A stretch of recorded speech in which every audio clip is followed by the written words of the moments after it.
Hi hello నమస్తే.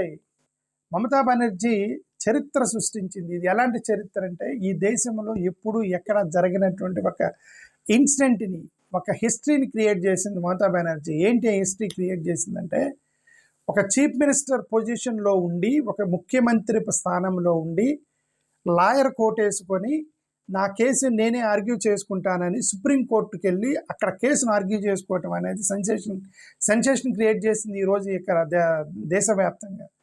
ఇదేంటంటే అసలు ఎందుకు కోర్టుకి ఎందుకు వెళ్ళింది అని అంటే, వెస్ట్ బెంగాల్లో ఎస్ఐఆర్ చేస్తున్నారని, వెస్ట్ బెంగాల్లో ఎస్ఐఆర్ వల్ల హ్యూమన్ రైట్స్ని వైలేట్ చేస్తున్నారని, ప్రాసెస్ మొత్తం కూడా కావాలని కొద్దిగా లెజిటిమేట్గా తొలగిస్తున్నారని, ఇదంతా అన్యాయం అని చెప్పేసి మాస్ డిస్ఎన్ఫ్రాంచైజ్మెంట్ చేస్తున్నారు, ఓటర్ని ఆర్డినరీ సిటిజన్స్ కూడా తీసేస్తున్నారని ఆమె హైకోర్టులో పిల్లేసింది.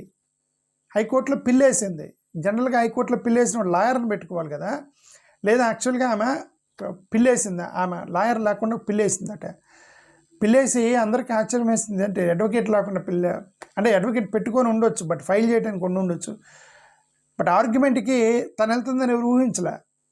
సో అప్పుడు ఆమె ఆర్గ్యుమెంట్ ఏంటంటే, ఇప్పుడు ఆర్బిటరీగా ప్రొసీజర్ లేకుండా, సరిగా కరెక్ట్గా చూసుకోకుండా పెళ్ళైన, ఇప్పుడు కొంతమంది మహిళలకు పెళ్ళి అయిపోగానే వెంటనే భర్త పేరు రాయరు, భర్త పేరు వెంటనే రాయరు. అట్లాంటి కేసులను కూడా అన్యాయంగా దుర్మార్గం తొలగిస్తున్నారని ఆమె ఆర్గ్యూ చేస్తుంది వెస్ట్ బెంగాల్లో. మైక్రో అబ్జర్వర్ లాగా కరెక్ట్గా ట్రైనింగ్ స్టాచ్యురీ బేసిస్ లేకుండా అన్లాఫుల్గా మరీ చుక్కాని పెట్టి చూసి చిన్న కామా లేకపోయినా తీసేస్తున్నారు ఓట్లని. మా ఓట్లకి సంబంధించిన వాళ్ళ ఓట్లు మాత్రం ఎంత పెద్ద తప్పులను తీసేయట్లేదని. ఇదంతా కూడా యాక్చువల్గా ఆమె ఆర్గ్యుమెంట్. ఇదంతా ఆర్గ్యూ చేస్తుంది, ఇదంతా పొలిటికల్గా. మోరోవర్ ఆ టైమింగ్ కూడా, ఆమె ఆర్గ్యుమెంట్లు ఏం చేస్తారు, టైమింగ్ కూడా 1 మంత్ టైంలో, చాలా 2-3 నెలల టైంలో ఎలక్షన్ దగ్గరకు వచ్చినప్పుడు నువ్వు ఎస్ఐఆర్ పేరుతోటి వచ్చి, సో దట్ వాళ్ళకి మళ్ళీ వేసుకోకుండా వాళ్ళని ఇరిటేట్ చేసి, ఓటర్ని ఇరిటేట్ చేసి, ఎక్కడో వేరే ప్లేసుల్లో ఉద్యోగాలు చేసుకునేవాడు వాడొచ్చి ఆ ఓటు కోసం ఇక్కడికి వచ్చి తమ్మునేళ్ళు ఇవన్నీ పెట్టి అవన్నీ చేయటం చాలా కష్టం. అదంతా కూడా ఇంటెన్షనల్గా వాళ్ళు ఫెడప్ అయిపోయి ఓటర్లు నాకు ఓటు వద్దు ఏమొద్దని వాడు ఓటును వదులుకునే విధంగా చేసి ఇదంతా చేస్తున్నారు. వాళ్ళకి సంబంధించిన పొలిటికల్ పార్టీకి సంబంధించిన ఓటు వేసే వాళ్ళు ఉంచి మా ఓట్లను తీసేస్తున్నారని బలంగా ఆర్గ్యూ చేస్తుంది ఆమె. దాన్ని బట్టుకుని సుప్రీంకోర్టులో వేసింది గతంలో. దీన్ని థీమ్ అని పొలిటికల్గా బయస్డ్గా చేశారనేది ఆమె ఆర్గ్యుమెంట్ చేసింది. Okay, right of voters at stake, irregularities, procedure laws, emotional appeal, contextual, ఇవన్నీ కూడా ఆర్గ్యూ చేసింది ఆమె సుప్రీంకోర్టులో. అయితే ఈ సుప్రీంకోర్టులో పిల్లేసినప్పుడు ఎప్పుడు ఎన్నో తారీఖు వేశారు అని చెప్తా ఉండండి. మమతా బెనర్జీ షీ ఫైల్డ్ 4 ఫిబ్రవరి సుప్రీంకోర్టుకి వెళ్ళింది. ఈరోజు కదా 4 ఫిబ్రవరి అంటే, ఈరోజు సుప్రీంకోర్టుకి వెళ్ళిందంట ఆ యొక్క పిటిషన్ మీద.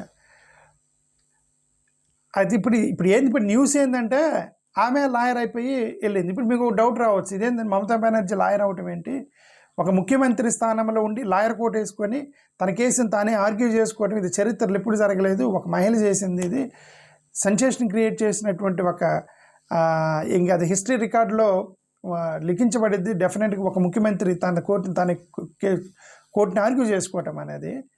బట్ అలా చేయొచ్చా, ముఖ్యమంత్రులకు అధికారం ఉందా అని మీకు అనుమానం రావచ్చు. ఇక్కడ అనుమానం ఉందంటే, ఆమె 1982లో ఎల్ఎల్బి చదివిందట. మమతా బెనర్జీ ఎల్ఎల్బి చదివిందట 1982లో జోగేష్ Chandra Chaudhuri college of law, కలకత్తాలో. She is graduated from law. కాబట్టి తనకి లీగల్గా చదువుకుంది కాబట్టి తను ఆర్గ్యూ చేసుకోగలిగింది. బట్ ఇక్కడ డౌట్ రావచ్చు, చదువుకున్న ప్రతివాడికి ఆర్గ్యూ చేసే అవకాశం వస్తుందా? ఉండదు. ఎందుకంటే ఇంకొకటి కూడా మనకు వస్తున్న ఇన్ఫర్మేషన్ ఏంటంటే, ఆమె ఎల్ఎల్బి అయిపోగానే కొంతకాలం లాయర్గా పనిచేసిందట, ఉద్యోగం చేసిందట కొంతకాలం. అప్పుడు ఉద్యోగం చేసేటప్పుడు స్టేట్ బార్ కౌన్సిల్లో ఎన్రోల్మెంట్ చేసుకొని ఉండొచ్చు. Moreover all India bar council examination కూడా పాస్ అయిందట. అప్పుడు సర్టిఫికేట్ కూడా ఉందట లాయర్గా ప్రాక్టీస్ చేసుకోవడానికి. ఇవన్నీ కలిసి వచ్చినాయి. ఎప్పుడో ఆమె చదువుకునేటప్పుడు యంగ్గా ఉన్నప్పుడు లాయర్గా సర్టిఫికేట్ సంపాదించుకొని ఆ బార్ కౌన్సిల్ సర్టిఫికేట్, లీగల్గా ఎల్ఎల్బి సర్టిఫికేట్, ఇవన్నీ పెట్టుకొని సడన్గా ఈ రోజుల్లో నా క్వశ్చన్ నేను ఆర్గ్యూ చేసుకుంటానని కోర్టుకి వెళ్ళిందట. కోర్టుకి వెళ్తే మరి ఆమె అప్లికేషన్ పెట్టిందంట సుప్రీంకోర్టులో. వాళ్ళు అడుగుతారు కదా, కోర్స్, బట్ ఒక అడ్వకేట్గా వెళ్ళలేదమ్మా. పార్టీ ఇన్ పర్సన్ అంటే పార్టీ ఇన్ పర్సన్ అని ఎవరైతే కేసు వేస్తారో వాళ్ళే ఆర్గ్యూ చేసుకునే పార్టీ ఇన్ పర్సన్ అనే ప్రొవిజన్ మీద వెళ్ళిందట. అది అర్థమైంది. ఓకే, అయితే ఇప్పుడు రిపోర్ట్లో వస్తున్నటువంటి కొద్ది సమాచారం ప్రకారం మనకేం తెలుస్తుందంటే ఆమె 2003 ఆ టైంలో ప్రాక్టీస్ చేసిందట. ప్రాబబ్లీ అప్పుడు ఎన్రోల్మెంట్ చేసుకొని ఉండొచ్చు, అందుకని సుప్రీంకోర్టు జడ్జిలు అలౌ చేసి ఉండొచ్చు అనేది వస్తున్న సమాచారం. బట్ ఈమె ఇమేజ్ కనిపిస్తుంది. మరి ఇది వేసుకొని మరి కోర్టు వేసుకొని ఆర్గ్యూ చేసిందా లేదా మనకు తెలియదు. ఎందుకు పార్టీ ఇన్ పర్సన్ అయితే కోర్టు వేసుకొని ఎవరు, కౌన్సిల్గా వెళ్తేనే కోర్టు వేసుకొని ఇస్తారు. ఇప్పుడు మరి ఆ కోర్టు వేసుకొని ఆర్గ్యూ చేసిందా లేదు తెలియదు. కానీ కొంతమంది జర్నలిస్టులు చూశారట కోర్టులో తన కేసును తనే ఆర్గ్యూ చేసుకుంటే చూశారట బయట నుండి జర్నలిస్టులు.